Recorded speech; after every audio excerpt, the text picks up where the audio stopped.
Hello friends, welcome to Learn Comment channel. Today we differentiate BFS and DFS. BFS is breadth first search, DFS is depth first search. BFS में हम level by level check करते हैं. सी first A to B, B to C, ये एक level गए हम. Then C to D, D to E, E to F, F to G. इसमें traversal हम A to B, B to C, C to D, D to E, E to F, F to G करेंगे. DFS में हम पहले depth में जाएंगे, फिर हम ट्रैवर्स करेंगे, देन फिर जाएंगे, फिर हम डेप्थ में जाएंगे. फर्स्ट हम इसमें डेप्थ में चेक करते हैं. A to B, B to D, D to E, E to C, C to F, F to G.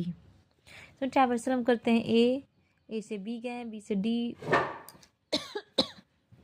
D to E, E to C, C to F, F to G. BFS is slower than DFS. DFS is faster than BFS. BFS में हम Q data structure का use करते हैं और DFS में हम stack data structure का use करते हैं. BFO FIFO मेथड यूज़ करता है. क्यों? क्योंकि क्यू जो है हमारा फर्स्ट इन फर्स्ट आउट का मेथड यूज़ करता है. और DFS जो है हम LIFO यूज़ करेंगे क्योंकि स्टैक जो है लास्ट इन फर्स्ट आउट का मेथड यूज़ करता है. BFS में ट्रैवर्सल जो होता है वो पार्ट लेवल के अकॉर्डिंग होता है, लेकिन DFS में ट्रैवर्सल जो होता है वो पार्ट ट्री के डेप्थ के अकॉर्डिंग होगा.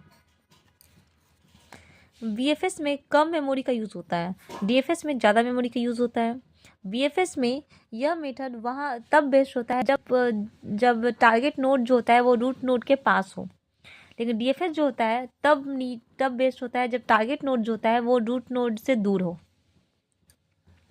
इस मेथड में हम सिबलिंग के पहले व चाइल्ड बाद में एक्सेस किए जाते हैं. मतलब कि हम BFS में पहले हम सिबलिंग को ऐड करते हैं, उसके बाद चाइल्ड एक्सेस करते हैं, लेकिन DFS में हम हम पहले चाइल्ड को पहले रखते हैं और सिबलिंग को बाद में एक्सेस करते हैं. BFS में हम बैक ट्रैकिंग अलाउ नहीं होता है, लेकिन DFS में बैक ट्रैकिंग अलाउ होता है. Thank you and like subscribe this channel.